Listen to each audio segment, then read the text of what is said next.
Misteri kematian seorang wanita berinisial NS, 47, di Kecamatan Gegesik, Kabupaten Cirebon, masih menjadi teka-teki. Temuan luka di sejumlah bagian tubuh korban serta hilangnya perhiasan dan barang berharga yang biasa dikenakannya kini menjadi fokus penyelidikan polisi untuk mengungkap penyebab kematian perempuan tersebut. Kasus ini langsung mendapat perhatian Satreskrim Polresta Cirebon setelah korban ditemukan meninggal dunia di dalam kamar rumahnya pada Rabu, 10 Juni 2026. Tim Inavis dan penyidik diterjunkan ke lokasi untuk melakukan olah tempat kejadian perkara, TKP, dan mengumpulkan berbagai petunjuk. Kasat Reskrim Polresta Cirebon, Kompol Iputu Ika Prabawa menyampaikan, belasungkawa kepada keluarga korban sekaligus memastikan proses penyelidikan masih berlangsung. Yang pertama-tama saya ucapkan turut berbelasungkawa terhadap keluarga korban, ujar Putu saat diwawancarai media, Rabu, 10 Juni 2026. Menurutnya, polisi menerima informasi mengenai penemuan jenazah seorang perempuan di wilayah Kecamatan Gegesik pada pagi hari. Setelah menerima laporan tersebut, petugas langsung bergerak melakukan serangkaian penyelidikan. Hari ini tanggal 10 Juni tahun 2026, kami Polresta Cirebon, terutama Satreskrim Polresta Cirebon, mendapatkan informasi bahwa ditemukan jenazah perempuan di salah satu rumah yang berada di Kecamatan Gegesik, ucapnya. Setibanya di lokasi, petugas melakukan olah TKP dan mengamankan sejumlah barang bukti yang dinilai dapat membantu mengungkap peristiwa tersebut. Polisi juga memeriksa sejumlah saksi yang berada di sekitar lokasi kejadian. Dari hasil penemuan jenazah tersebut, kami melakukan olah TKP. Kemudian dari beberapa olah TKP, sudah beberapa barang bukti yang kami amankan.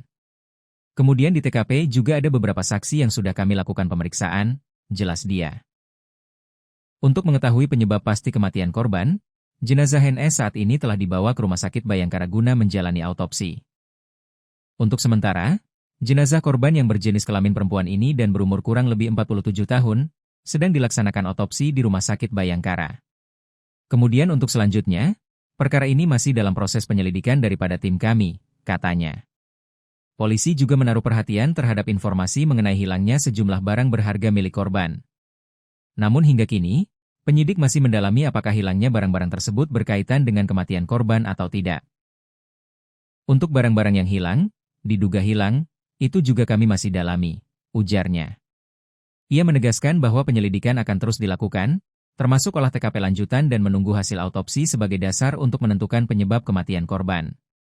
Kemudian, tetap kami akan terus melaksanakan penyelidikan, olah TKP kembali, dan jenazah saat ini sedang dilaksanakan otopsi, jadi untuk memastikan penyebab dari kematian korban, ucap Putu. Sementara itu, berdasarkan informasi yang dihimpun, korban pertama kali ditemukan oleh keluarganya sekitar pukul 9 waktu Indonesia Barat. Peristiwa bermula saat adik korban datang ke rumah untuk mengambil kartu bantuan sosial, Bansos. Namun saat dipanggil berulang kali dari luar rumah, korban tidak memberikan jawaban. Kecurigaan keluarga pun muncul hingga akhirnya mereka memutuskan masuk ke dalam rumah untuk memeriksa keadaan korban. Kasih Pemerintahan Desa Jagapura Kidul, Ismanto mengatakan, korban ditemukan dalam kondisi telungkup di atas kasur kamar tidurnya. Menurut keterangan keluarga, adiknya datang ke rumah korban untuk mengambil kartu Bansos. Saat itu korban dipanggil-panggil tetapi tidak ada jawaban, ujar Ismanto. Saat masuk ke dalam kamar, korban ditemukan dalam posisi telungkup di atas kasur dan sudah meninggal dunia, lanjutnya. Dari pengamatan awal, korban diketahui mengalami luka di bagian kepala dan beberapa bagian tubuh lainnya. Selain itu, sejumlah perhiasan dan barang berharga yang biasa dikenakan korban juga dilaporkan hilang.